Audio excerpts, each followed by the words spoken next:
your weekly podcast, all about Blue Peter. Now, we have a lot of things to discuss this week, so there's no time for jokes. No, Who's your favourite presenter?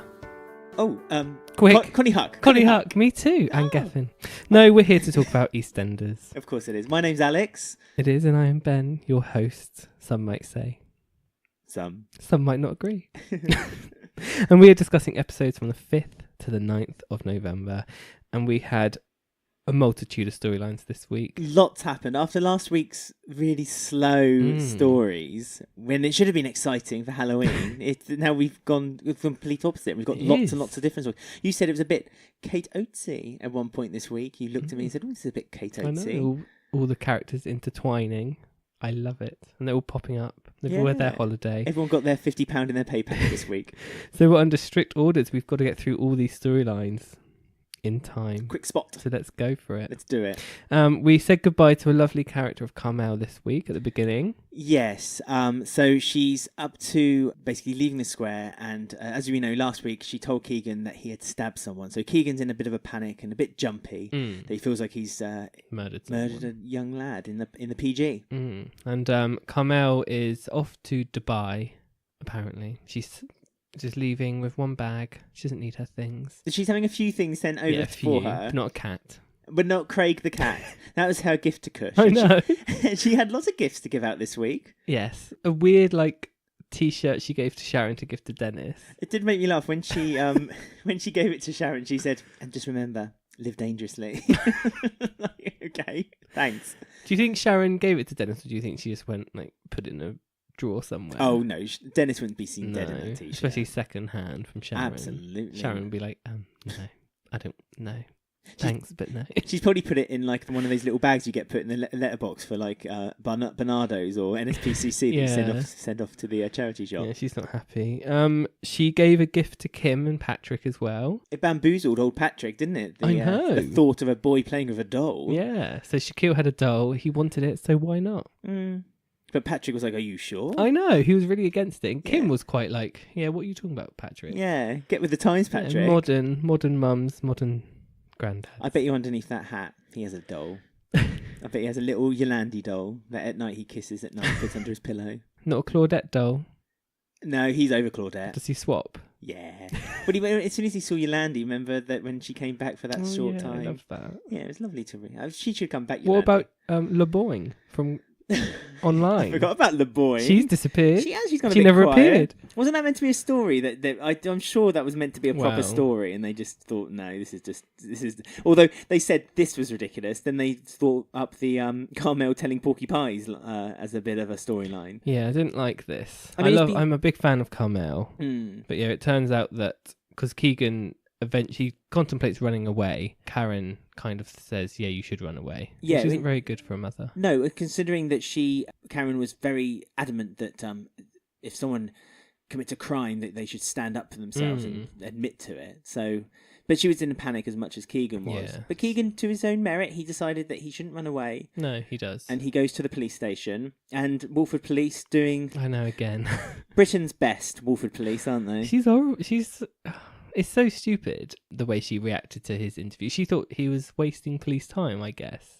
Yeah, well, there was no crime or stabbing reported. But even before he told her what had happened, she was all moody with him, the policewoman. She was really angry at him, really unnecessarily. Yeah. She felt like he was wasting his time. So what time was it? What day was it? Yeah. Where was it? Not where did you stab him? Where did you do it? In the playground? Was it underarm? Overarm? In the knife? Was he dead? Did he bleed? It's right, weirdo. It was really odd. This whole thing ended a bit... Bleh. But also that the police officer should have arrested him for carrying a weapon. He admitted. Or even looked into it. Well, he admitted he carried a weapon. That's a crime. But the police officer was like, "No, there's some old woman who had her pension boots stolen from her. She's more important. Now go off." Yeah, it's really odd. And this is when Carmel was talking to Patrick and Kim, and he sort of came storming over saying, "Are you nutty? Why have you made me think I've murdered a boy when I haven't? I'll kill you." Yes, Carmel admits that she made the story You up. don't push a woman. That's what Patrick's like. Isn't it? Yeah. That's a nice accent you got there. Yeah, it's good. Well, he stood up. He was like, "No matter how old I am, you're not pushing through me." Well, no, so he redeemed himself from the bad doll incident. I But also, Kim kind of defended Carmel as well, but Carmel was like, no, I want him to have it out with me. But at the same time, Carmel was ultimately trying to teach him a lesson that just to put him in the shoes of Bruno. Yeah, Bruno, to put him in the situation of how Bruno, or how if he's a good person, how he should feel about having stabbed someone. I mean, Karen wasn't very pleased with the outcome either. The only ones who seemed to support Carmel's idea was Keanu and Bernie and Carmel.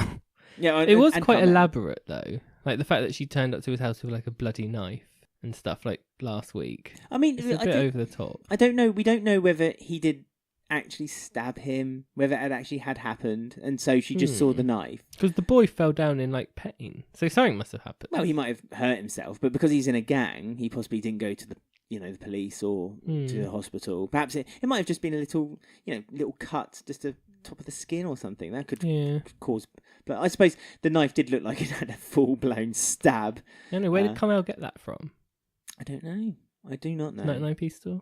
Fake blood for Halloween? Well, one of those retractable knives that it's really she swapped out the knife. She did this whole elaborate plan just to teach Keegan a strange lesson. Yeah, but a lesson has been taught, and Keegan, I guess, Keegan feels. Although he seems more stressed out now that this has happened. He seems like he's confused by it all. He seems more confused by the situation. But Karen punches him around the face and tells him that that was a really good scene actually with because Keanu and Bernadette are there and Keanu's like pushing him. Well, Keanu was deliberately winding him up. Yeah. And he's been the dad of the house. Yeah, and he produced the knife in front of Keanu, and Keanu kind of stepped back, and Karen like talked him down. Yeah, talked him down, and then punched him in the head. And that's how it goes in Taylor House. That's it. But she said to him, if you ever put a weapon in front of anyone in your family again, you'll be out on your ear. That'll be the end of it. Yeah, and really good scene. Yeah, and Carmel had taught you a lesson. It's a gift that Carmel's given you, and whenever someone gives you a gift, you have to thank them. And so Carmel gets into the taxi cab. I know, black cab exit. But not the right exit though. I mean, it was so nicely done as well. She was driving down the road. She asked them to stop on Bridge Street. She's got her full makeup and hair done now. The first time since like 6 months ago. We've been commenting on this. Well, she didn't have her makeup when the stabbing happened, but she's got herself together. She looked happy and relieved in that cab. Like she looked like a whole weight has been lifted off her, which goes to show how great Bonnie Langford is. Because just the way, like the aura she was giving off, just had this. That's done. And that's after Keegan had like apologised to her and said Keegan thank you. just said thank you. Thanked Carmel for it. And that was like the last thing that she needed, I think. But the very last thing she did, or the last thing that hit home, I think, was when she looked at the poster of Shaquille and just said, "Night, night, darling, sweet dreams." And I thought that was it. And I genuinely thought that would have been so nice. Then they did the Keegan scene. She got back in the taxi. End of the Julie's episode. theme slowly building up in the background. That's what should have ended. Give you goosebumps. Make you feel. Because to be fair, Carmel's been in the soap 4 years. Yeah, 3-4 years. And she's had a lot of stories, and she's been a cornerstone. Really, she won Best Newcomer. But she's had such important roles in the story. Even the Wilmot Brown role, she had her foot in the door. Yeah, in it. Her USB stick in the computer. Yes, her vital council information that's stolen. So yeah, she should have got a Julie's theme. But absolutely, 100%. And Hayley stole it. I mean, it's not the actress's fault, but it did make me really angry. They could have done that thing. They could have either changed it. I think it was a bit of a mistake that they filmed Carmel leaving in the day, then the camera panned up, went to night, and then they had to do the Hayley scene. It was almost like they didn't realise they were going to put the two scenes together. Yeah, it was a shame. So then it just went to like fireworks at night time. Yeah, and then just you see the Moses basket outside the house. And the way they did that, it made you think like a few days had passed. Yeah.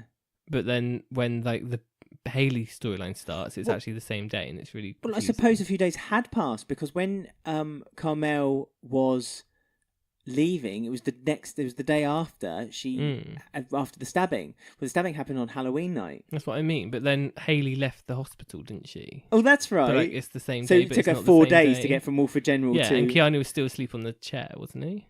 It was something really weird. No, Keanu said that was an overnight thing. They mentioned it was an overnight. So it was something the next day. doesn't quite add up though. No, the timeline didn't work out. No, on that occasion, the timeline really didn't work out at all. I mean, It was a great exit, but it's just a shame that they didn't give Carmel. Yeah, and I wasn't too happy with the fake stabbing thing. I thought it was just a bit weird.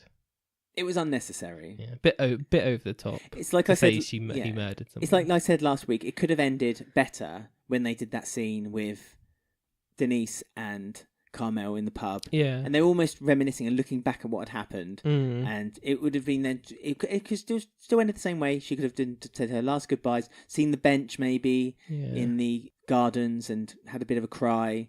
I mean, her last scene with Kush as well, we can't skip over, because she says, I knew about that girl you slept with. I've not told Denise because you were grieving. So is that? Have we washed our hands of that story? Is that being written out of history now?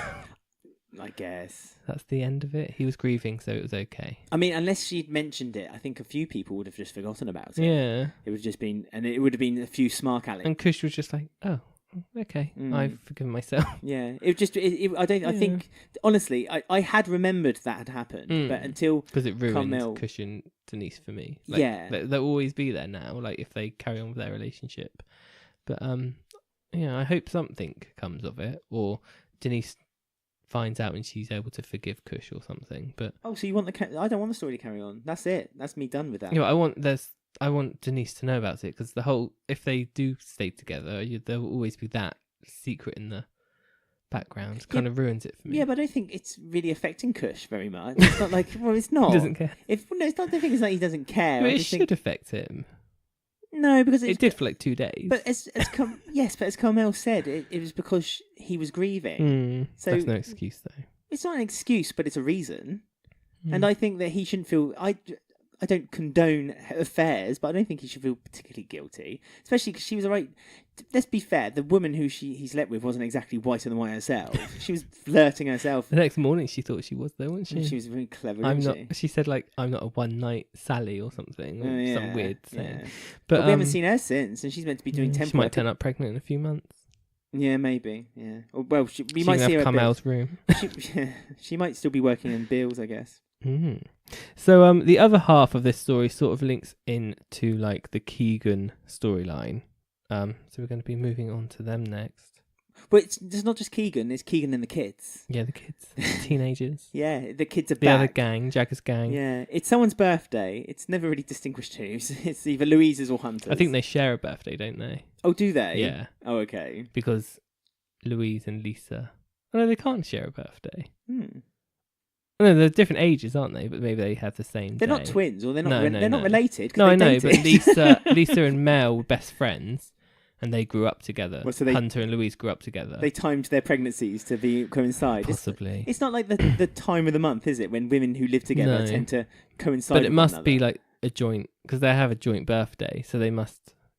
Yeah, but Hunter must be like a year younger, but born on the same day. Maybe they were born in the same week. Yeah, same weekend. Maybe. Yeah. But anyway, it was both their birthdays. Lisa didn't turn up for the birthday though. No, she's busy. She's being mad somewhere. So Louise and Hunter's mums have organised it for them. Sharon sat in the club having a great time. Yeah, Mel's working. Sharon's got a lot of free time now because Keanu's not round every 5 minutes. Yeah. So she can plan her party. Yeah, well, Keanu's busy as well, sorting out his brother. I mean, Keegan sat in the kebab shop, the chicken shop, whatever you want to call it, McClunky's, whatever. Clunk. I don't know. I can never pronounce it properly. And Jagger makes his ugly appearance back into the soap fray, and he sees that Keegan's a bit down and offers him some drugs, which Tiffany spots. It's a bit presumptuous of him that Keegan will allow this, or accept it, or not like have a go at him for doing it. Yeah, well, good judge of character. I don't think Keegan's ever shown any interest in drugs before, right. But it's obviously part of Jagger's plan to get some, push drugs onto people, isn't it? This is Jagger's empire, the square, for him to push his agenda onto. And Tiffany sort of witnesses this, and then like the next time we see all the teenagers, they're in the cafe, and Tiff sort of tells Bernie, "Oh no, we're over now, me and Jagger." Yeah, that came out of nowhere as well. Are they over because she saw that he was giving drugs to Keegan? No, she was messaging in the cafe. She messaged him, and he still hadn't replied. Oh, right. So that was it. That was the end of their relationship. His wifey, ex-wifey. Well, the divorce from my wifey. But she said that he's into Louise now. So Louise is quite a popular character. She is. On the She's square at the moment. Everyone always has fancied Louise, haven't they? Yes. Well, she's certainly come out of her shell after her experiences a couple of years ago when she didn't want to show her body. No, because of her burns, which we don't see anymore. Wow, they're under her clothing. She did mention it when Hunter was trying to get her into bed.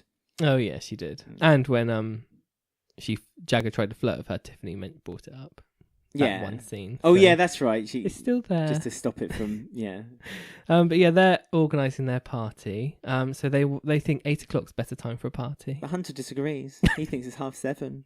He's told Talisha so. Apparently Talisha is a bit of a how can I put it politely? Class cycle?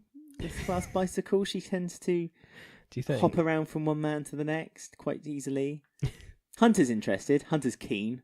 Or is he just saying it just to look cool?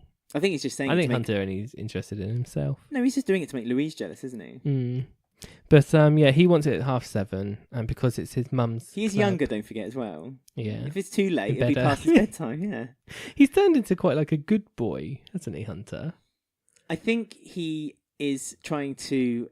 Yeah. Is it because Ray's influence has made him be a good boy, do you think? Because Ray's home. His relationship with Ray is quite tricky, isn't it? Because he doesn't really trust Ray still, even though he's said he does, and he believes in the lies Ray's been saying. I don't know, I think he's turned over a new leaf because he feels a bit lonely. I think he feels as though... Yeah, because all the kids still don't like him, do they? They said, we have to share a birthday with someone we hate and stuff. So. Yes. I mean, while this is going on, Tiff's sort of looking at Keegan, and Keegan's sort of not really interested and wants to leave. And there was a really fun conversation going on in the background between what Bex and Louise are going to wear to the party.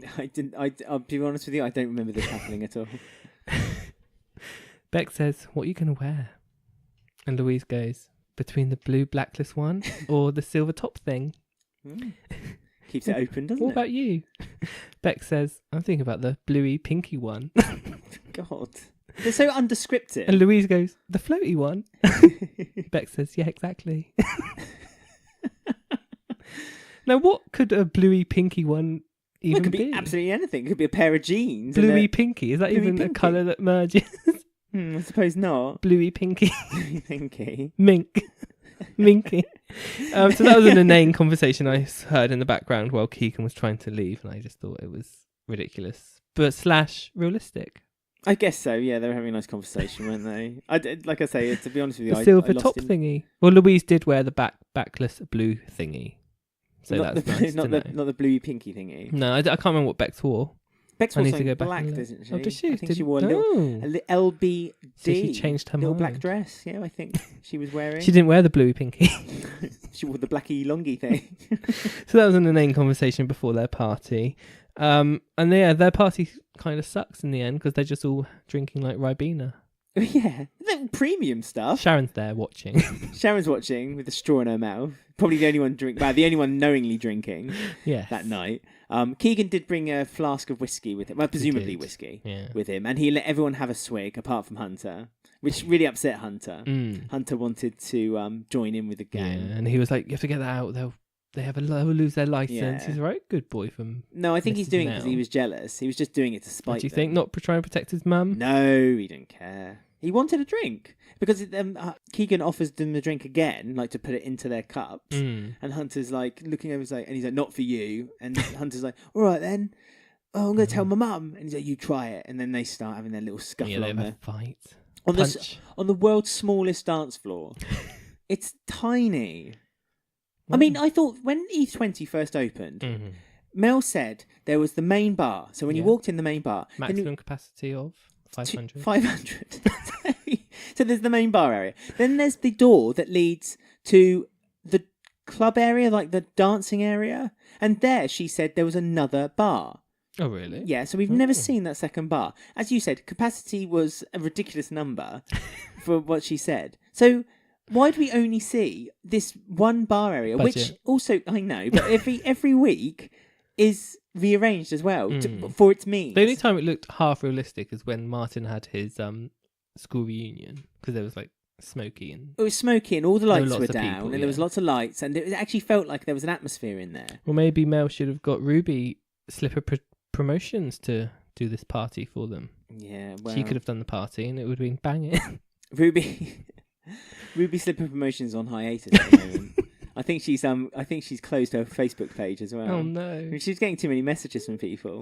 It's like inane messages like they're really good. Slut.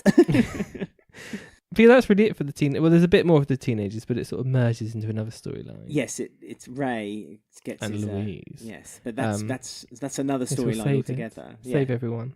This is what I mean. This week has been a real hodgepodge of like everyone's kind of mixed. Especially in together. Tuesday's episode. Like every single cast member was in it, apart from Jean, who's I think is away on holiday. Yeah, I missed Jean this the week. actress. I missed her this week. Anyway, shall we do our feature and then we can talk a bit about Ray, Mel, and Louise after that, perhaps? Get some vitamin D, C. I don't know what's in fruit. Why are you saying that? Because it's Walford. Oh. History lesson.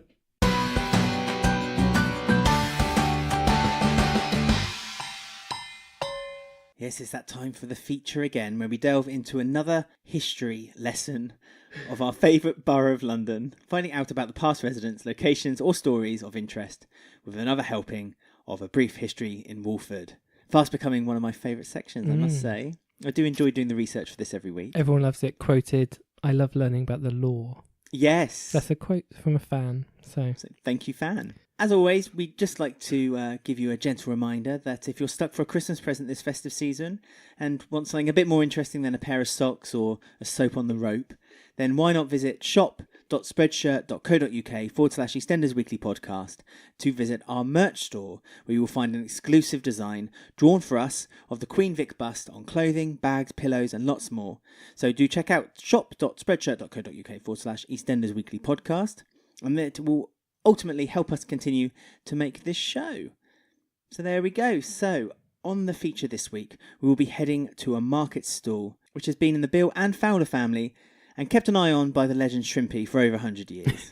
For free. For free, of course. It's had a few stories related to its lineage, and we will be looking at them. And that is, of course, it's not that obvious actually, it's the market fruit and veg store. Yeah. It's been there through the ages. It has, through the Blitz. Yeah, it stood up. It survived. It has, it really has. Well, it's only this little wagon, isn't it, that seems to seems to hold up. It's been through a bus crash. Supported multiple families. Yes. With its income. Which is genuinely amazing how good the income seems to be. So we're going to go through who's looked after it, and also some stories that have been quite related to it in one way or another. As if the cart, the fruit and veg cart, is its own person. Entity. Its own entity, that's right. Little lights that it has. So, should we start off in the war? Let's start off in the war. And who looked after it? Who looked after it during the war? Well, the lovely Albert Beale, who is the original owner, we presume. Not sure if his dad had a market stall, maybe. Perhaps. We didn't go that far back. But yeah, it was Albert Beale, who was Pete and Pauline's dad. And obviously his wife, Lou Beale, who we know as the matriarch. He was the one who was looking after it until he got sent away in the war. Yes, and then Lou took over the responsibilities of looking after the stall, which apparently she did quite successfully, because it carried on after he came back after the war too. Yeah, she kept it all going for them. Peter would help quite often when he was a young lad on this stall. We know that from Peter's character, he is quite the entrepreneur, and he's like his son Ian is a bit of a chip off the old block, because he's always thinking about enterprise and, you know, ultimately making money. So Peter obviously saw a way of having that with looking after the market stall with his father. And so it would make some sense that after his father died, Pete would end up inheriting the stall. But he wasn't the first choice, was he? I know. That was strange, because found out that it was handed through to, once Albert died, I think it was one of Lou's and Albert's elder son, which was first in line. Yes. Ronnie. That's a London name, isn't it? It is. Old Ronnie. He was looking after it. He was, but he had a heart condition, so couldn't keep up with the extreme conditions of running a fruit and veg stall. Going from one end of the stall that's how it ended up in Pete's arms. Yes, and Pete took it over, and happy he was too. And this kind of leads us to then the era where EastEnders began in 1985, where you were first introduced to Peter, and then his wife Kathy Beale, who were both running... Hardest working woman in the in the square. Absolutely. Well, Jobs everywhere. Although she's having a bit of a rest at the moment, isn't she? Because she's not very keen on her best friend at the moment. No. But this again, we always end up doing this. We end up talking about the classic episodes and not the. But Kathy and Peter look after the stall, and subsequently it ends up being quite a money spinner, really, because Peter is seen by everyone on the square as being one of the wealthier. Yeah, like they're like more upper class. Well, not upper class, but they're a bit more wealthier and have an easier life because of the amount of money this stall brings in. Yeah, it seems to be, and the way Peter thinks and votes also is an indication of how, you know, he's more of a Tory, a conservative. I know, I'm shocked that he is. While the rest of his family are more Labour, more working class. And I think this market stall has made him, because he's always buying people things as well, and he always likes to push his money about, and he does it in a charming way, like, oh no mate, I'll get that for you, but really he's almost telling everyone, like, I'm very successful from inheriting this market stall. So Peter is, you know, doing all right, making a bit of money from the market stall, but then a few things should happen along the road for Peter and Kathy's relationship. Ultimately, Kathy gets raped by Wilmot Brown. Peter can't handle it, starts an alcoholism problem. They split up. And as their relationship breaks down, a rival fruit and veg stall should appear on the Bridge Street Market, run by Laurie Bates. Oh my God. Yes, and to make matters worse, Laurie Bates and Kathy start to date. So you can imagine type. She does fruit and veg stall market stalls. Does it for her. Well, that's why she likes Masood. I was about to say Masood used to have a market stall. He used to sell curry. Just does it for her, doesn't it? It's been out in the cold. With the gloves on, the fingerless gloves. So so this makes Peter quite angry, and he tries to retaliate by dating another woman himself called Barbara, but she doesn't like his lifestyle and the way he is. She feels like she's being a bit used, which is quite rightly so. And so I wouldn't like to date Pete, to be fair to her. What's wrong with Pete? Don't like him. No, what's about him? Chauvinistic. He's very chauvinistic and arrogant, but he knows what direction he wants things, or at least until that point. You know, he's very confident. And he wears stupid hats. He does wear stupid hats. He's very confident, and he knows exactly what he wants from his life. Yeah, he's a family man, isn't he? He's a family man. He's got that from the Bills. He inherited that, I guess, didn't he? Yeah, that but family value. Also, he's strong-willed. He's certainly inherited that on the Bill side. But again, Peter's market stall is obviously the more successful one, and the rival outs and leaves. But at this point, Peter is also left. It's being run by his nephew, Mark, who takes over the stall. And ultimately, obviously, as you said, Peter leaves this earth off screen. Good. But we won't discuss why that happened on the show. To suffice to say that he left on quite bad terms with the BBC. Like most people got killed off suddenly. Yes. Part of the thing. But yeah, this is when Mark, obviously, he comes back recast and he's like a new man, isn't he? Yes, so he returns, and there's a few stories with Mark Fowler where you discover that he's contracted HIV, and it's a bit of a secret in the square until it gets to the ears of one Peggy Mitchell. And this is where the market stall again comes into the story, because one day Mark is selling a few fruit and veg, as he always does, on his stall. Well, you'd hope so. Yes. And David Wicks comes over and buys an apple from him, and Peggy warns him not to eat that apple because Mark Fowler's got AIDS. So she's wrongly progressing the illness that he Peggy has. had a real problem with it, didn't she? A huge problem with it. Which was like a really good storyline at the time.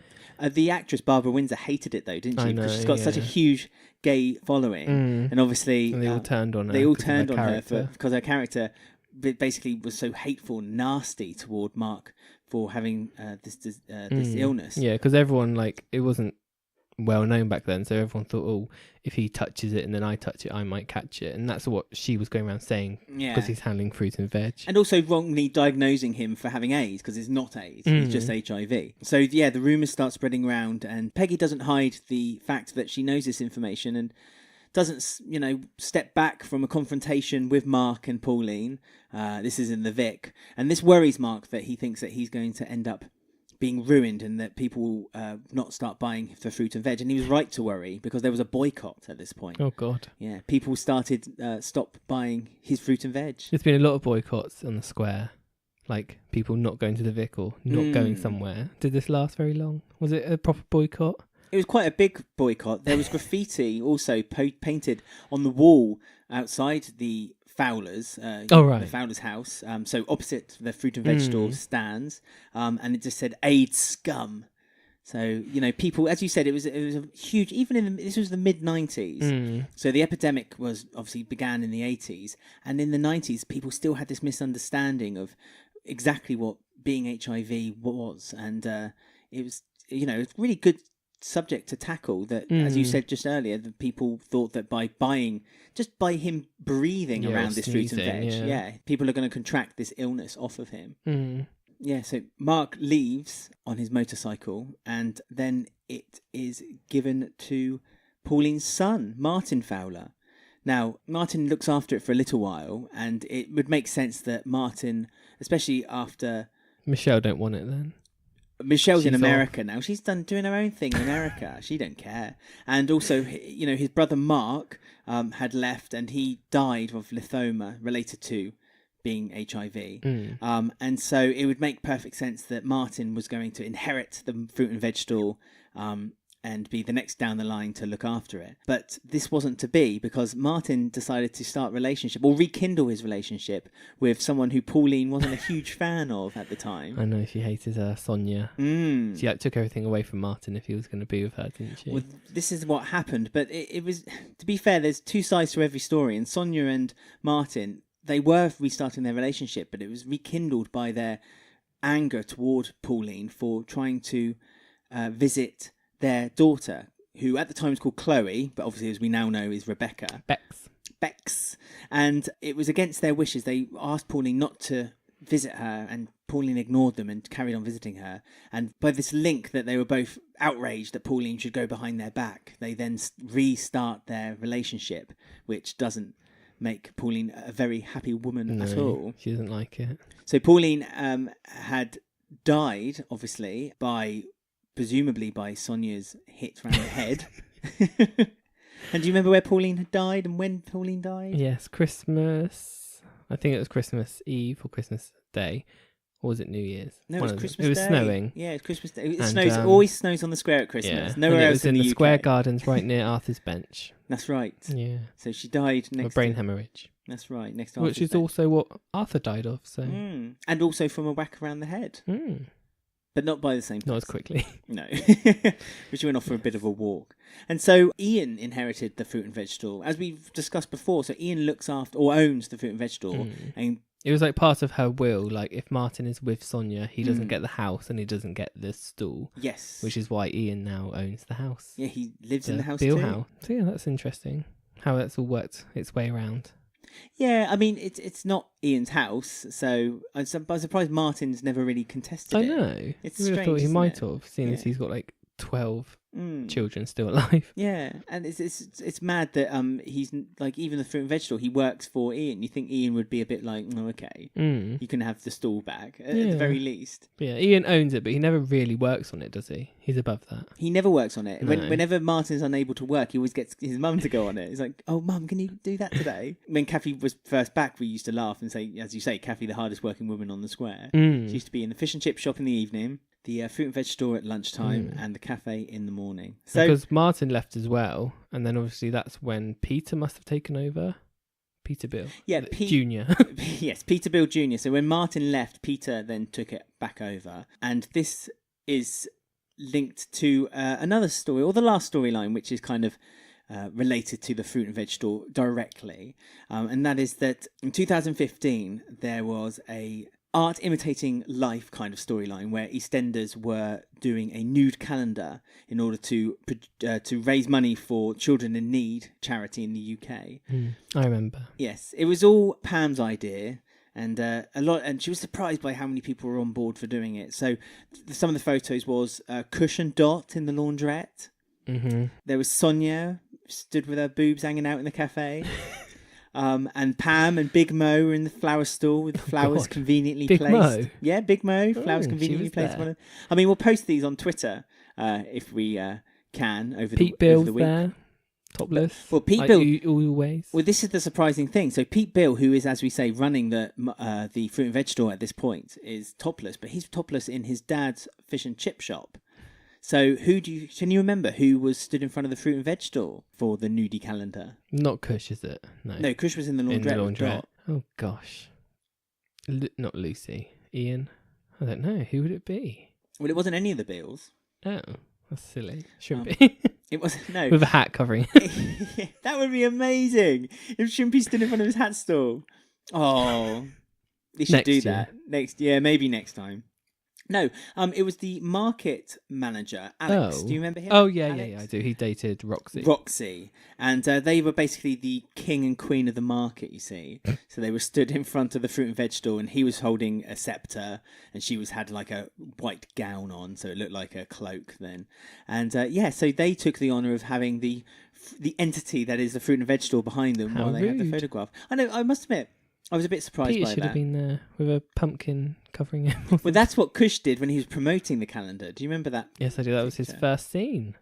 Was it really? Kush's first scene. He was naked, yeah. In the market with the pumpkin over walking him. up and down the thing. It was pretty much like his first week or first day. Oh. I don't remember. Don't know why I remember that. I think we all know why you remember that. So, yeah. I always wanted to do a little shout out to the fruit and vegetable unofficial uniform, which all of the men seem to wear the same like sheepskin coats. Yes, they do. It's a bit strange, isn't it? It's Martin still wears it to this day. He does with his is it like a lipstick or pink bum bag thing? Yeah, money bag that he's had made for him by Jean. Jean made him that. I mean, that's an entity in itself. We should talk about the money belt. Whose hips the money belt has been on? So many hips. Yeah, whose hips are these? That'd be a nice game to play. Yeah, it's funny. Like all of the men have like the same type of jacket. I mean, it is cold. You must admit, in the winter, it must be hell to stand outside for 8 hours while you're selling fruit and veg to the passerbys of Bridge Street. I mean, if Peter Bill comes back into the show, is he going to demand to work on the stall and he's going to kick Martin off? Will Ian do that? No, because Peter left, didn't he?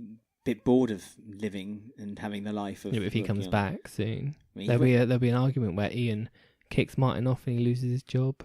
Can't support Stacey. Pete Bill's there rolling in the money from all the income.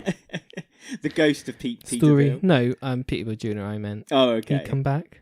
I'm not sure he'd want to because he's younger, isn't he? I mean, Martin, when he was first picking up the fruit and veg store, he didn't want to do it. No. When they're younger, they don't really want because they feel tied down, don't they, by having to work on the. Lucy Bill's always too good for it.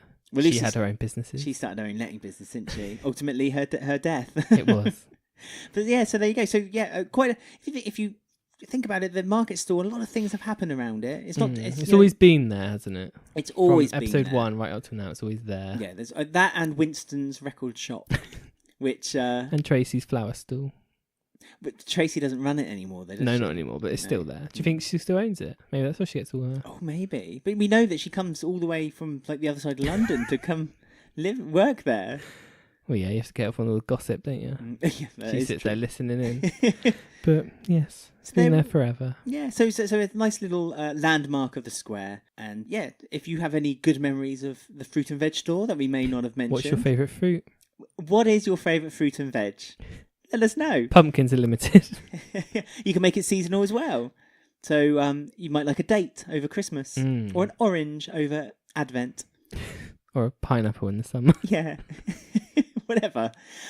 Tweet us at Eastenders Week. You can find us on Instagram at Eastenders Weekly Podcast or email us eastendersweekly@gmail.com. And that was another brief history in Walford.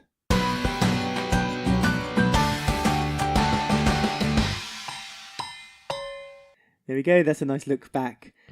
Vitamin D or C, Ben? What vitamin D do you want? C.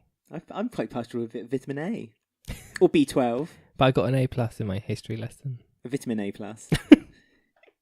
Capsule. And we're talking nonsense. So we have Mel and Ray's relationship back into the swing of things because they're going to be the big storyline for the new year. Yeah. The leaked photos have leaked. Exciting. Yes. Fantastic. It's the wedding, and Halfway's still wearing his bubble hat, but I'll talk about that in the new year. But it's irritating me. Oh, as these the photos, not this week. You're talking about the photos. I'm talking about New Year's. Oh, right. You're jumping ahead. It's not I know, Christmas. but why would you wear a bubble hat to a wedding? But that's fine. Next. let's carry on to this week. So Mel is organising her wedding ring, and she's wanting to know how much she's worth. Yes, she wants to keep the band but have a new diamond popped in. And the guy, the salesman, is really encouraging her to like pay lots and lots of money. But Ray's not so tempted to do that. But eventually he reveals that she's worthless. No, not that she's worthless. Priceless. She's priceless. No, to me she's worthless, but to Ray she's priceless. Yes, and she seems to know a lot about diamonds. I loved her acting. Oh, she knows nothing about diamonds. I love her diamonds. acting of her looking into the magnifying glass. A little monocle thing. Yeah. When he said, priceless, and both of their eyes lit up and she started looking into the diamond. So she's planning, I'm not sure. She's just trying to get as much money from him. I'm presuming she's just trying to get as many things assets, to sell, things that she can take from Ray to then... But Ray's been insisting that he's not got a lot of money, but then he accidentally let leak by leaving his bank statement in the cash point machine. Yes. How much he's actually worth. I mean, I would dream to have a bank account with £142,500. I know, and that's just one of his bank accounts. Well, how many does he have? That's true. Under his other names. Yes, because Ray's just one of his yeah, egos. He has loads of ISAs with different names. Do you think? But busybody Honey was annoying. Well, Honey was the one who pointed out to Mel that he left his receipt there, and then later told Ray that he left his receipt in the machine and Mel had picked it up. Yeah, it's like why did she do that? There was no point. It was really stupid. It's like you wouldn't ever do that, no matter how close of a community and family everyone is. Family. You wouldn't remember that, like a bank statement like that. Does no one else use the ATM machine in the middle? Plus, I wouldn't point it out to him. I know, it's a really weird thing to like say to someone. Because it wouldn't make sense that if Mel and Ray were getting married, they should know, or in Honey's eyes, they should know how much money they have in each other's accounts anyway. Or have a joint account. As far as Honey's concerned, that could be their joint account. It's really weird that she purposely went out of her way, like into the street to tell him as well. She's bored, isn't she? She hasn't seen the dentist for a while. Yeah. Billy's probably at home feeling sad for himself, so she's got no one to bully. I don't want to work Billy. Yeah. I forgot about him and his tooth. That wasn't there this week. Well, his tooth. It wasn't there last week either. He lost it in the wall. Oh, that was something else. So yeah, Mel is doing some sort of plan trying to get the most expensive diamond, but she makes a phone call to the diamond man. Yes, and asks him to cut the same, or have the have glass cut in the same style as the diamond. So she has like a fake glass diamond in her ring. So what's she gonna do? Well, I guess she's gonna keep it. What, the real one, and just use the fake one for the wedding? Yeah. Well, and then because if he wants the ring back, she can just say, "Okay, here you go." But then knowingly know she's got the diamond on her possession. I mean, she knows now that Ray has a lot of money, and Ray tries to cover up his lies, kind of. Yeah, he tries to explain it away by saying that the reason he was saving up this money and not telling Mel was because he was going to buy E20 from Sharon, and he set up his lie by going to Sharon first and saying, "Oh, how much would you want to sell it to me?" And then, "Don't tell Mel, wink, wink, nudge, nudge." And he kind of flirted with her. Yeah, like, in a weird way. But she wasn't having any of it. No, but he was doing it to set up the lie. Yeah. And so then if Mel did go to Sharon and say, did he ask you to buy 20? What voice is that? You in Coronation Street, are you? Yeah. All right, love. All right. Give us one of those hot pots. Sharon doesn't talk like that. How dare you? That was Mel. Oh. Sharon talks like this. Hey, she talks with her eyes. She does talk with her eyes. She dials mobile phones with her eyes. Do you notice when she dials a mobile phone, her eyes dart around the numbers? Like lasers. Yeah. She has one of those recognitions where the eyes, they are recognised by the phone, so the numbers light up every time she looks at them. Swipes her hair away and then puts it to her ear. I mean, Sharon can't sell E20 because it's her only income. She doesn't do anything. Well, yeah, and it's also not hers to sell. I thought Phil owned it. She was just setting it up for Phil. No, she owns it, doesn't she? Oh, does she? No, Phil owns it. Because he always goes into the safe, doesn't he, and takes money. He's always taking money. And also, he got really mumpy because it was when he was last away for a long period of time. Sharon was bored at home doing nothing, twiddling her thumbs. She needed a storyline. Mel came back, so she decided to start up E20. It's very confusing. So it's not hers to sell. No. Unless she's going to sell it under Phil's nose, which we know she's done before. It could happen. And Ray's grotty continued with another Mitchell. Yes, so Louise has run out because Keegan and Hunter have been fighting. Ruined the party. The epic party. My party. My orange juice and pineapple juice party. I'm wearing my best pinky blue dress. No, she's got the blue backless. Oh, sorry. The pinky blue backless? is back. I'm surprised she's wearing backless. She's not burnt on the back. She's burnt on her chest. No, she fell backwards onto the candles. She fell backwards, but it burnt her chest. God's Do you not sake. remember how ridiculous it No. was? Oh, continuity. I want to rewatch that prom episode, actually. I wouldn't mind watching that again, just so I can see when I love the bit when the crowd like go into a natural On corridor. slow motion as Yeah, well. like boo. And you see the flames in Bex's eyes in like slow motion because of the trailer. Like she's falling into hell. I might rewatch that in a minute. Okay, well, let's finish the show first. I want to think about Alex and Madison again. I hope they come back. Bring back Madison and I Alex. have a theory talking about classic EastEnders. Although we're not That's not classic. That's No, not classic. wait. Okay, My theory is Cassie Carpenter is Madison's mum. he hit me. That's my impression That's of Cassie. Madison's mum, and they're going to all come back. Well, see, because Cassie's now been bullying, hasn't she? Yeah. This is classic EastEnders again. We need like an alarm on the show when we start talking about the old episodes. I love Cassie Carpenter. But She's he my hit favourite. me. I could do 2 impressions. My whole life has been building up to watching classic EastEnders, so I can do my 2 impressions of I need the money and he hit me. Yeah, that's my theory on Madison and not Madison. Alex and Cassie. Cassie's her mum. Who do you think's Alex's mum? Must be someone who Cassie knew. Annie, baby Annie. Do you reckon? No, she'd be going to school at like 35 years old. No, she never left 10th year. baby Annie's daughter is Madison, Okay. and Punk Mary's her grandma. Oh, so baby Abby would have had her young then, wouldn't she? Yeah, she's like 30 now. Baby Annie, sorry. I always say Yeah. baby Annie. Baby But Annie. anyway, I can't remember where we were. So, Oh yeah, Louise is being groomed. Louise possibly, has been groomed. There you go, summed up by Ray. by Ray. He's like coming on to her, flirting with her on her own. And she does stare at him like longingly as well. I think like, she liked the attention. Well, she needs to think back a few weeks ago when she was blackmailing Sharon and Keanu about their affair. Quite. She's about to do the same to Mel. Well, this is it, you see. So it's has she any right to get herself in such a relationship? And also, there's a lot of theories banding about that Ray knows about Sharon and Keanu, and he's doing it in order to get the club. Oh yeah, because he knows everything about everyone somehow, doesn't he? Yes. So there we go. So I think again, there's a lot more to Ray. Everyone thinks that they know about Ray now because they know about the secret affair, but I think there's a heck of a lot more to learn about him. And especially now you saying that New Year, there's a long way to go. Yes. It's a marathon, not a sprint. We just got a few tweets about Mel and Ray. Right, we have John, who says, "Why the buggery would anyone, in this case Honey, ask if someone, Ray, got their ATM receipt? Just a poor attempt at a plot device that would never work in real life." Which I fully agree with. It's true. I'm sorry, I just can't get over the grammar of the word used. Why the buggery? Kathy, not Kathy from EastEnders. Oh, it's a shame. It's nice if she would I tweet love us. Kathy. Do tweet us, Kathy, at EastEnders Week. She's not on Twitter, so she can't. Kathy might be. Gillian Tailforth. Yeah, but Kathy. Oh, the actual. Oh, yeah. yeah, it's real Kathy. There's Patrick's on Twitter. Pauline Fowler. Pauline. Dot and Aunt Babe. Yeah. Aunt Babe's my favourite. We love Aunt Babe. She Shout out stays to in Aunt character Babe. the whole time. So Sharon was behind a bar by the age of 3. Stop putting her elsewhere, EastEnders. She needs to own that club and get rid of dodgy Mel, or run the Vic, as Linda's not coping. So yeah, Kathy wants Sharon behind a bar again, doing some work. Only because then Kathy can get a job behind the bar with Sharon. I guess so. You just got that, didn't you? That yeah. took a long time. And Katie says, "I cannot wait until Mel destroys Ray." So wait for New Year's, I would. Yeah, it's nice. It's a quite a fun story, actually. I do like the fun ones, and this is a fun story. I enjoy Mel looking into a magnifying glass. So do I. Really intensely. So do I. If only she looked at Ray in the same way.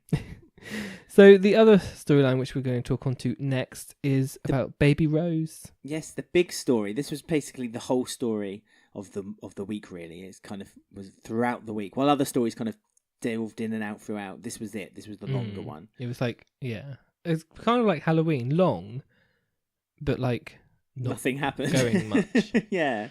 We basically have Bev is back, Hayley's mum. So Hayley's left the baby at the Ahmeds on the firework night with a letter. No one noticed until the next morning, no. or possibly 4 days. We're not she quite survived sure. the cold night, so she is a real tough Slater girl. She saw her in the night, because I thought the same thing too. Because it was, what if it rained and or a firework went off? Yeah, well, fireworks were going off. Exactly. Bad parenting, Hayley.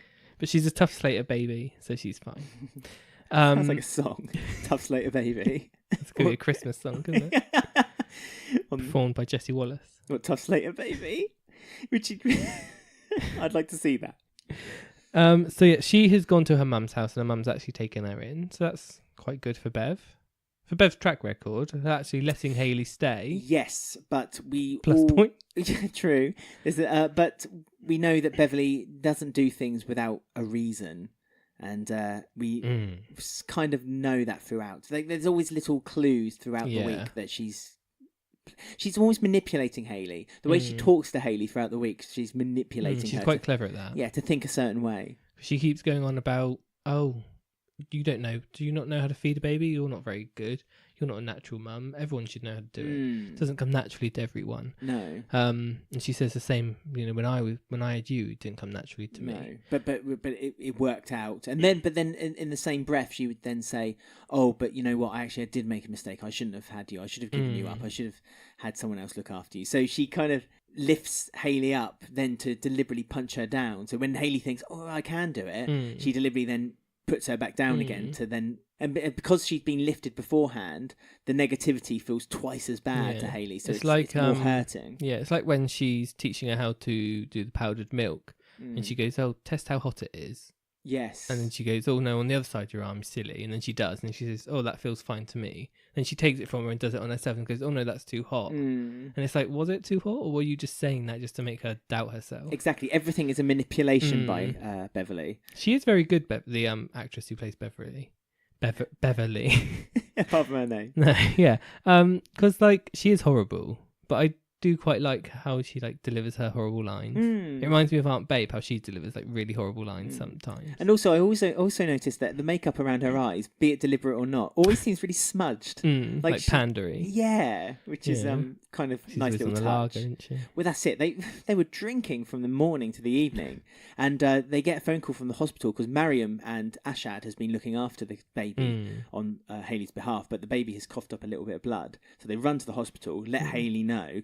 And Miriam's like, "Oh no, that's fine. I'm a nurse. It's fine. This always happens." Well, and Mariam then the doctor says the same thing as well. Yeah, that's true. That's true. Mariam was right, actually. But she was making years of excuses. experience. To be fair, she was making excuses just to try to see if Hayley would come back. Yeah, because she wanted to just let Hayley come and take her back and realise, "I've got your baby." But Bev kept answering the phone and sort of putting her off, didn't she? Yeah, so it seemed as though Bev's plan initially was to basically keep Hayley out of the way of the baby. But then Bev encouraged Hayley to have the baby. But she did it again. She did it in a very manipulative way. She stepped back and let others build Hayley up to let her think that she could look after the baby. So even Kat said, "I'm so proud of you and I know you can do it and we'll all look after you. You've got everyone to look up. You've got Mariam, you've got Ashad, you've got Masood, you've got all of the family. I mean, you could choose us, come with us." If you were playing a drinking game for every time Kat said family, you would have been on the floor paralytic by the end of the episode. Like said all the time. But yeah. It is a rule that every episode of EastEnders, it's an actual thing, that it has to have the word family in every episode in the script. You said this before, and I'm not so sure if that's true. I don't know if you're trying to manipulate me. Some trivia. Start calling you Bev. Some rare trivia that I'm giving you, and you're just skimming over it. I'm not skimming over it. Every episode in the script has to have the word family in it. Okay, I believe you. We'll keep a tally from now on. Okay, well, no, I will. Where it doesn't say it. We can't skip also that it was Stacey's birthday. Well, they did, so we can. Well, I just want to bring up a point just because loads of people on Twitter moaned that for Stacey on her birthday, she got slippers. Now, I might be old before my time, but there's nothing I like more of an evening than getting in my dressing gown and popping on my slippers. And I don't think that's a problem. I think Stacey was... Yeah, well, last Christmas, Stacey was moaning that her life was boring and she was just a mum. And now she's getting slippers. So, is she going to sleep with Max again to liven it up? Doubt it. Do you think Max got her anything for her birthday? Probably not. Max is so self-consumed. Yeah, self-consumed with his own life, Max isn't he? So much this week.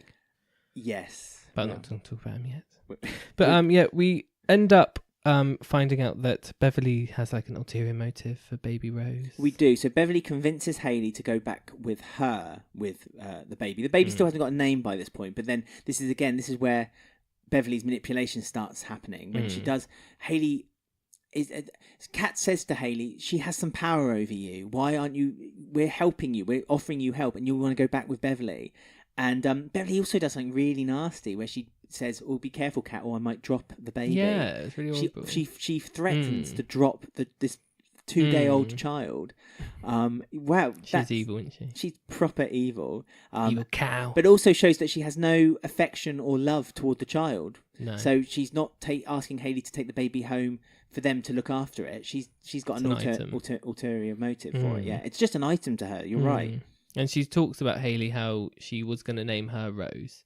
Yes. But Hayley was too grotty to be named Rose. Well, no, Hayley was very loud as a child. And I was trying to work out, how is Hayley like a synonym for like being loud or like shouting?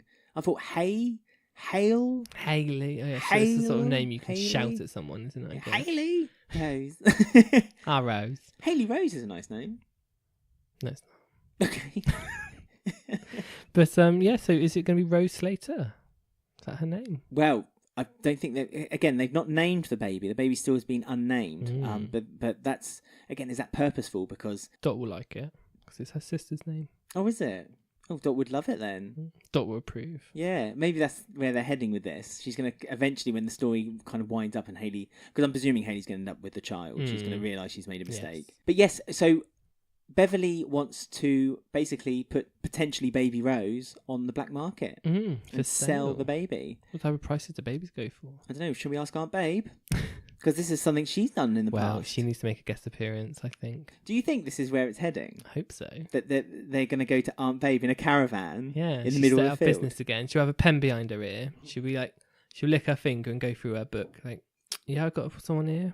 Yeah. £250,000 up. 20% commission from me. How much is a baby worth on the market? Must be a lot, because like a kidney's like 50,000. It's hardly a kidney. That's what I mean. So it's going to be a lot. I'd say 250. Do you? I reckon it's more. I'm going right up to about 500,000, 500,000. How much do you? Well, we shall find out.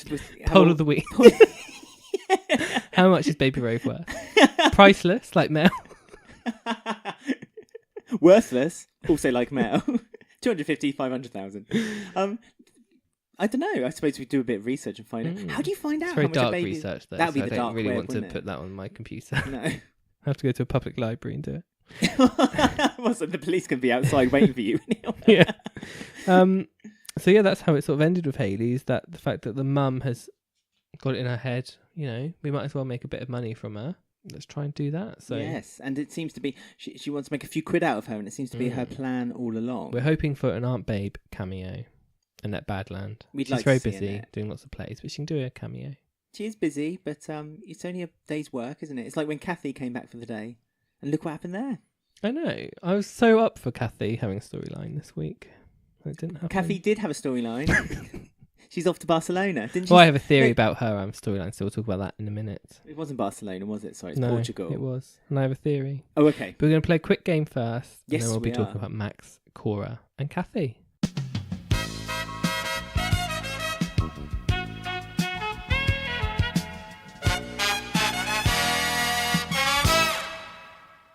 So, by rights, this week it should be Ben's game, but any keen listeners of the show remember last week Ben decided to sabotage trick or treat the format and just bulldozed his game in he stole my game. Actually, he stole the Martin Fowler's 5 a day format, and it was a triumph. It was a triumph for you.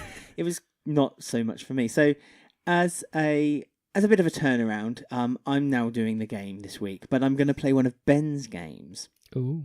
So we're playing Slater Family Values. Ben knows the rules of these because obviously he created the game, so he should be able to know. If he doesn't know the rules, then we're in a very difficult situation. But anyone who's not heard the show before or hasn't heard the game before, here are the rules. So I will give Ben 2 names, and he must find a link between the 2 of them using just 6 steps. It's a bit like the 6 degrees of separation, and he only has 60 seconds in order to do this. Okay, so that's how the game works. So are you ready? Are you sat tight? Yes. Good. Okay, so I'm going to get the timer up and going. Here we go. So you have, in 60 seconds, can you find a link between Callum Halfway Highway and Ruby Allen? Oh, no. And your time begins now. Right. Halfway is in a relationship with Whitney. That's correct. Whitney works in the pub with Mick. Right, yeah. It's not so easy, is it, when you're on the other side? That's fine. Mick used to go running with Vincent. Was it Vincent or was it Kush? Yeah, they used to go running together. Okay, I'll give you that. 30 seconds left. Vincent used to own the club. The Albert. The Albert. It wasn't a club, it was a pub. And yeah, but what's that got to do with Vincent's connection? So Vincent too. Wait. Okay. And Ruby's dad used to own a club. No, that won't work. It needs to be person. So Vincent worked. How much time have I got? 5 seconds. Okay, I'm getting rid of Vincent. Mick. Time is No, up. I don't. You were never going to achieve Ruby it. Allen. I know did you do. choose her? But that's exactly the reason I chose her, because I know you hate her so much. I'm sorry. But sometimes... Ruby Allen has no ties to Square because she's been missing for like 20 years. Well, you need to try and link it with her dad in E20, I guess. you could, or you could link it this way. Here is one solution. Obviously, there might be other solutions. If you guys have different solutions, do email us or tweet. So the solution I came up with was Halfway is dating Whitney. Whitney had a brother, Ryan. Oh yeah, lovely Ryan. Ryan slept with Stacey Slater. Stacey Slater also has a brother, Sean. Sean had a short relationship with Ruby Allen. Fiery. There you go. So that's a connection. That's how it's played, Ben. That's how you play it. That's how you play it. How do you guys get on at home? Like I say, do tweet us at Eastenders Week and let us know. And that was a very successful round of Slater Family Values.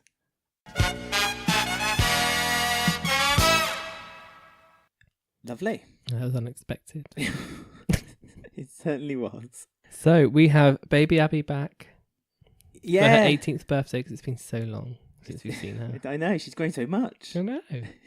She'll be out on her own soon. She's got a mother's hair. On her own 2 feet. So yeah, the baby Abby adoption storyline is continuing again after quite a few weeks on hiatus. Yes, and obviously in the background, with us, none of us knowing, all the paperwork's going through. It's a long process. It's a very long process. Calvin has gone in touch and has said that the final date for the hearing is now upon them. They're like writing up a case. Yeah, so they've got their solicitors got all the case studies up together, and Max is being rude and stressy. Max is being his normal self. He's just angry. Rainey says to him, "Look, we've got a great case here. We've got a good family. We've got a good unit. We've got good business. Yeah, apparently. Yeah, apparently. And apparently, we have a good case. Don't know how. Yep. So, yay, we're gonna win. Then, as soon as she says that, who should come off the tube station and say the immortal words? Still stinks. Cora Cross is back. Cora Cross. Gotta love her little weak cameo for her, don't you, every now and then? Yeah, why not? She seems to be quite weak when she arrives, and as the week progresses, you learn that this looking after babies lark. Baby Abby. Yeah, it's a bit of a tricky situation for someone. Branding babies aren't easy to look after. They're not. If there are any of the kids to go by, they're going to be tricky. They're not like the Fowlers, who are nice and easy. Hope was easy. Arthur seems to be easy. Martin was easy when he was a baby, wasn't he? Vicky was easy. Vicky, yeah, no, apart from her being a bit greedy. It's a bit greedy. But no, the Branning babies are very difficult. So Cora's is being a bit stressed, and Max and Rainey see her turn up, and Max like presumes she's gone to save Patrick, so he goes to yell at Patrick about it. Yep, as usual. And Patrick again stands on his own 2 feet and says, "Oi, you." If I knew she was here, I'd tell you, but she's not, so go sling your own. Do you think they filmed all of Patrick's scenes in one day? Because he was just stood in the same place in every scene. Like the doorstep of his house. I suppose it makes sense, doesn't it, if they filmed it on the same time? Roll them out and go home. Yeah. That's his month done. Oh, we need a bit more Patrick. I know. I mean, when Patrick's got something to do, he's actually all right. He's all right. Don't mind him at all. He's young at heart. Yeah. They need, as we said, we need more of the kind of not the elderly, but maybe a few, like 4 sitting in the corner of the pub, kind of talking about almost giving you a recap of what's going on. Him and Cora. Yeah. Hook up. And Ted. Yeah. Ted's all right. Ted's fine. Although Bernie, Bernie's not an elderly one. She is. So Max spots Cora walking into Ian's house. And finally, something that you and I have been discussing. Yeah, and we've been discussing this for weeks. Why has Ian shown no interest into this child, which is potentially he's the grandfather of? Yeah, so Cora has. So she's, before even telling Ian what her plan is, Max and Rainey interrupt. Yes, and this is where basically Max has messed it up for himself because he's kind of bulldozed in, just started shouting at Ian, giving him a few, home truths. I like the scene, it was really good. It was like things that have not been said that needed to be said. Yeah, and things that a lot of people debate hasn't happened and has.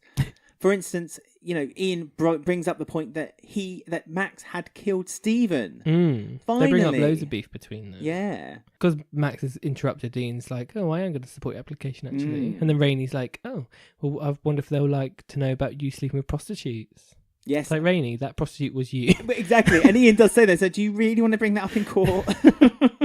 He also, Ian also brings up that Max had been sleeping with most of his family, but then Max had then brought up that one of his family had killed or had killed his daughter and then attempted to kill his wife. Yes. And then Ian brings up that Max tried to kill his wife too. Yeah. And slept with Lucy. Yes, well, that's what I said. Yeah. Slept with some of his family. But I mean, it was just a carousel. It was good. And he finally said, you murdered Stephen. But even though he said that, no one in the room didn't react. I think they did. You're a murderer. Max reacted because Max is always. Everyone's very blasé about him being a murderer, though. That's the point, though. They've really they've always been really blasé about it. But I remember when you murdered someone. Yeah. But as soon as Ian, that happened. But Ian, as soon as Ian said it, you could tell that this is something that Max had suppressed in the back of his mind because that's the one thing that Max cannot ever really talk his way out of because it was a very immediate and definitive thing. He's murdered or killed someone. And he did also attempt to kill Jane. So... What would Pat say, eh? Pat's grandkid. No, I don't know. She'd storm in there and slap him. She would. I don't know. But then I suppose, it makes sense for Ian to want to fight on Cora's side because no matter what Max has really said, there's always going to be a rift between him and Ian. It's never going to be fixed. And Kathy enjoys having the baby over. She did until she obviously had to hop off on a plane.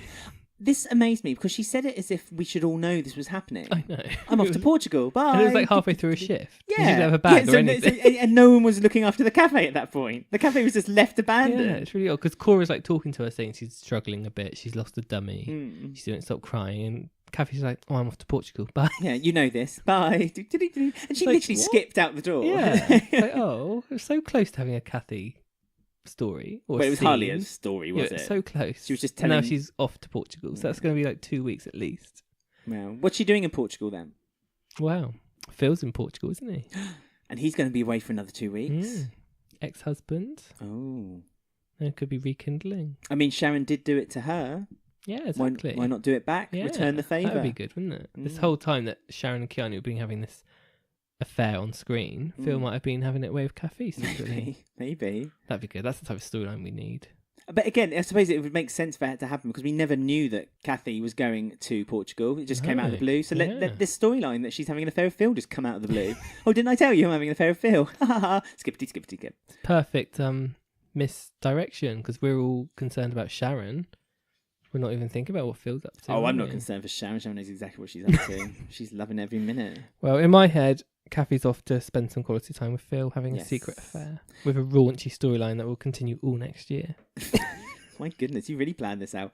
And we mustn't forget, though, that Cora did take her eye off the ball somewhat this week. She did. She needed a fag. She needed a cigarette. And so she thought she put the brakes on the pram, but hadn't. So baby Abby... Well, Robbie saved the day, so that's fun. He did. It was nice to see Robbie do something good.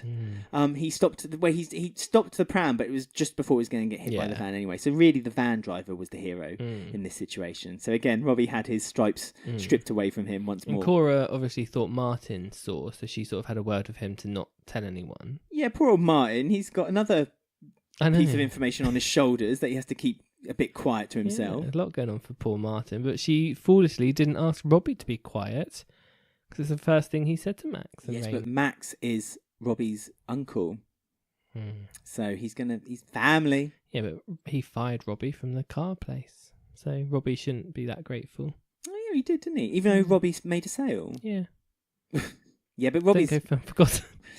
You remember these things. I Robbie's do. a bit slow though, isn't he? He doesn't really remember. So he's told Max about this, and now Max wants to get this into the case report to get rid of Cora. Yeah, so Max has lost his first solicitor because he went cheap, and he blames Rainey for this because clearly it's Rainey's fault. So Rainey quite calmly says to him, well, just get another solicitor. So he does. A better solicitor. Rainey had a list of them on her phone. So I don't know quite what happened. List of her ex-clients, probably. Probably was. In a black book. Yeah. And so he gets a new solicitor. He writes up a new statement, and the solicitor submits the statement to the court papers. But Max is not very happy about this because he wants to add that Cora almost killed baby Abby. But the solicitor quite rightly says to him that this shouldn't be about a family bickering. This should be showing you the merits of why you are the better guardian to look after baby Abby. Sadly, Max hasn't got any of them. So. Sadly Max hasn't. And also Max is so bullheaded that he's just like, no, I'm going to go to court and I'm going to shout really loudly and that's going to get me the baby. And the last thing he says is, I'm going to nail the old bag to the floor. Now, again... That's Rainey's mum he's talking about. Rainey does look a bit like, a bit shocked. Yeah, well, it's a bit nasty thing to say. I mean, again, Max is showing that really he hasn't turned a leaf at all. He keeps telling him, and he said it to Ian this week, and he said it to a few people that he's turning a leaf. He's trying to start a new chapter in his life. He's reverted, and he's much cleaner living than he used to be. So just give me a chance. Just give me a chance. He said it to Stacey. He said it to Martin. Just give me a chance. Just give me a chance. Want to. Well, no, I don't want to because he just shows his true colours every time. He's a hothead idiot. He is a hot-headed idiot. I really want Cora and Tanya to win this, but I don't think they will. Yeah, I mean, I wouldn't have a problem with Baby Abby not, because if Baby Abby, what stories is Baby Abby going to have? Exactly. So bring her back when she's 10. 18. Oh wait, recast 18. as Lorna Fitzgerald. Well, this 35-year-old Lorna Fitzgerald comes back with like tight hair, so her skin gets really tight on her face. So Melissa Joan Hart played a teenager for like 10 years. She living did, didn't she? Lorna Fitzgerald can do it. I believe in her. Okay. We'll look out for Lorna in about 18 years' time. Well, we'll do it 15, but we'll do that thing where soaps add a few years as well. That's a good idea. That's a very good idea. I mean, we can't finish the show without quickly talking about Linda and Stuart and how their relationship has changed the whole dynamics of the Queen Vic and the Carter family. Queen is very empty. Not very many punters this week in there. And Linda and Stuart are sort of meeting up, and he's there because he says he's got a therapist. So he's been advised to go back and try and sort things out, which is a bunch of lies. Well, it is a lie because at the beginning he's calling a friend to find out who's on the visiting list for Mick, and he's obviously found out that Linda has taken herself off the list. So when he knows the rest of them are visiting, Linda's there, and so he turns up, but he acts all like, "Oh, I didn't know you'd be here. I just wanted to come in and have a drink, ha ha ha." And Linda's like, "Well, there's like hundreds of other pubs. Could you not have gone to them?" So this, I'm going to say it straight away. Does this not lead to the fact that Linda is knowingly putting Stuart down the path of trying to get him to admit? I hope so. Yeah, of what but he it's had just done. all very over the top if she is. It's a bit Carmel-y. I mean, it's been done now with Carmel, so Yeah. it's not. That's what I mean. There's no reason why it can't be done. I mean, her first alarm bells is when he's talking about where he was shot. Yeah, and he says, "Oh, we had I was there for a friendly chat to make up, and the gun was in my face." And she's like, "Oh, but you got shot on your side." Yeah, and stuff like that. So I am hoping she is being clever here. Well, she pulls Stuart up on a few occasions, that one being the main one. But there's also a story that he tells her about when he went to his favourite football match or something. And she said, "Oh, yeah." And Stuart says, "Oh, no, he never went to it. No, he was out with me. He was out with me." And it's just really... It's like Linda's knowingly trying to get him to... Catch him out and get him to... She wants him to manipulate her. And so he's knowingly doing it. Thinking that he is doing it. When in fact she knows what she's doing, we hope. Hopefully. I mean, she hides Stuart. When they all come back from visiting Mick, she hides Stuart so they don't know that he's at the house. And Stuart's like behind the door smiling and really happy that And she purposely says something like, "Oh, I have given up on Mick." She says something like that, like knowing that Stuart's listening, I hope. No, you're absolutely right. Yeah. I just hope that she's not actually falling for him. I hope this is a big plan of hers. Mm. But she's not telling anyone. She's definitely not telling anyone. Richie tells Linda that she believes that Mick is going to give a guilty plea just so he gets a reduced sentence. And Linda basically says, well, if he's doing that, there won't be a case. I don't need a solicitor. You might as well leave. So then that kind of starts the wheels in motion of Linda kind of giving the indication that she wants nothing to do with Mick anymore. Really, really publicly. Like up until now, it's always been a little bit to the side, but now it's quite public, the way she's showing her And this is detachment. obviously setting Tina off. Well, of course it is, because that's her brother. Yeah, which this is where her plan's really, like, dangerous. Like, if Linda does have a plan, she's not telling Tina, surely she knows that Tina's going to do everything she can to try and work out what's happening. So wouldn't it be easier to say to Tina, I've got a plan, just go along? I mean, I agree with you, but Tina has such a past. Isn't she? Yeah. She has such a past of not being able to keep information to herself, keep things secret, and you know what Tina would do. She'd just reveal it. Because she gets so, as you say, she gets so hot-headed, she gets so angry. It's like this week when she threw the water jug at Stuart, really for him not really saying much. Well, yeah. He grabbed her. Yeah, but it was a very small thing. Yeah, but the last few times he's done that to her, she's had to retaliate and hit him back. And True. In the car lot and stuff, didn't she? Yeah. But yeah, I mean, Stuart also says that story about how Tina was always jealous of Linda, taking Mick away from her, and she never liked her. Yes. He said he thought that Tina wanted to push Linda over the edge of Tower Bridge. I mean, that's such it seems such an over the top thing to say, doesn't it? But again, he's trying to be so extreme that it seems likely that that's something Tina would say. But like Linda's throwing all like mixed stuff out, and then she learns the story about Tina, so she chucks her out. Yes. And it's like, if this is like a plan, she's actually chucking mixed stuff out. Like, what's going to happen to his stuff? Well, I'm sure is she just going to go through with it, or is it going to be in like a lockup somewhere? Well, I don't know. Tina Tina's going to take it with her, isn't she? She's not all of Mick's stuff as well. Well, she has to. Or else, what else? Linda will have to put it in a lockup or That's what I mean. Unless it's not. That's why. Is it a plan of hers, or is she actually believing what Stuart's saying? No, she can't. I don't want her to. I mean, the Carters are so tight, and they've always have been really tight, and it just seems that like this is the best way to manipulate it. I mean, this story, or this week's story with the Carters, had only worked because Shirley wasn't there as well. They always do that with Shirley, yeah, because they know that she would just sort it out. I mean, they always send her off. Yeah, she mysteriously went again, and they didn't even give an explanation this time for why she was gone. So that was annoying. Yeah, they just said she's visiting. Like, she said like some woman's name, like Sophie. Never said anything, I don't think. They did. They said something like, "Oh, she's with Sophie." It was like that. That was literally it. I was like, "Who is this woman?" Yeah. It wasn't Sophie. I'm just using that as an example, but it's very odd. Maybe she's with Phil. Maybe Phil's having a threesome. That's another ex. Yeah, it is. Oh my goodness. Yeah, that's weird, isn't it? All of Phil's exes are all off the show. On mysterious holidays. Conspiracy. Oh my goodness. So yeah, as far as we're concerned, Linda, this is a game. There's a few people on Twitter as well. Do you mind if I just read a tweet? Of course. Yeah, there's a guy at Mr_SJ Patterson who wrote, "I think the events of the latest episode are the reasons why Linda is keeping it a secret. She needed to prove her unadulterated loyalty to Stuart, which she couldn't have done if Tina, Stuart, or Halfway knew." So there we go. So that's exactly it. If they all knew this was happening, then there's no way that the plan could have gone through. Because obviously her end goal, she wants him to admit who shot him, or if he shot himself. Well, we know he shot himself. He just needs to admit it. But do we? No, we do. Do we really, though?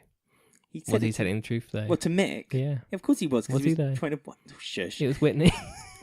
He was trying to... Oh, I did like when Linda lost her rag with Whitney this week as well. Oh, yeah, that was good. I do like Linda when she's a bit feisty, actually. Yeah. I'm enjoying it. Feisty Linda. So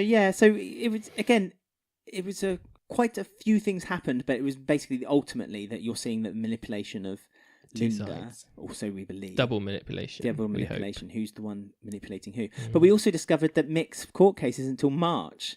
So if it goes that far, that's what Richard said. That's true. I mean, if it does go that far, then we've got another 5 months of this.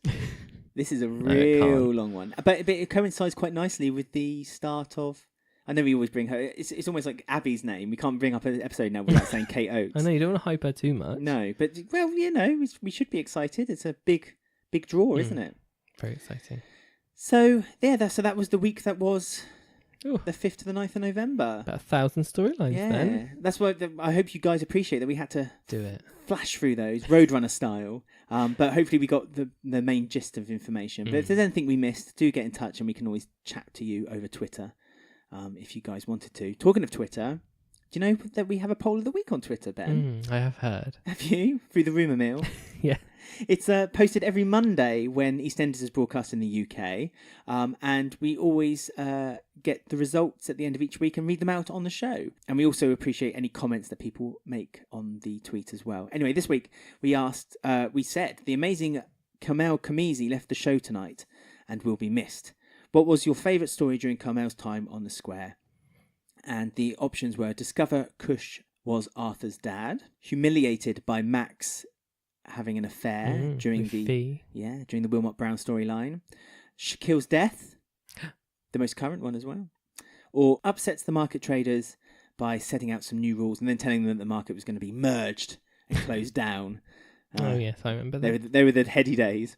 So, can you guess which one was the most popular one? Must be the Shaquille one. It was. Shaquille's death was the most popular storyline, 59%, followed by the humiliation by Max, that was good. 24%. The market traded at 10%, and it being discovered that Cush is Arthur's dad at 7%. That was Carmel's weakest writing, when she was like calling the social workers and being really judgy and horrible. She became a different character. For that year. Yeah. That year we won't talk about. Yes, the year. The year that happened. Yes, ruined her for that few months. We got one comment from @Nuala23 Nuala. Hope I pronounced that okay. But she just says, none. I'm glad she's going. Oh no. I know. I disagree. She's a great addition. And I think it's a shame she's left because she's one of the best actresses they had on the show. No, I agree. I really enjoyed it. And it's just, again, a surprise good one. When they announced it was going to be Bonnie Langford, I had my reservations, but worked out. Well, I didn't really know much about her, but no, I really enjoyed Bonnie Langford, and I hope she'll be like, she left on good terms. So if she needs to turn up for weddings or funerals, maybe she can do some cameos. I don't think she'll come in for the odd ones, but I do think she'll be back. I think give it 4 or 5 years. Is this a shame that she's going? Really, I think that she had a lot more to give. But then it's good to go when you've got a lot more to give, rather than kind of dribble out at the end. As always, look at Robbie. Oh, poor Robbie. He's got loads to give. Look at Angie. 3 years. Everyone loves her. Done. She never came back. Exactly. And she was asked, but she never came back. So, yeah, find us on Twitter @EastEnders Week. You can find us on Instagram @EastEnders Weekly Podcast. We're on Facebook if you just search EastEnders Weekly Podcast. We've got a group and a page. Or you can email us eastendersweekly@gmail.com. And as always, we love getting your comments and we love sharing your views on Twitter. And you can find us when we do live tweets during EastEnders when it's broadcast in the UK. That's great. Would you mind just popping out? I've got a private phone call. Of course, okay. See you later. Bye. Hi. Yeah. Would you be able to make a glass cut of the quadruple platinum diamond for me? Thanks.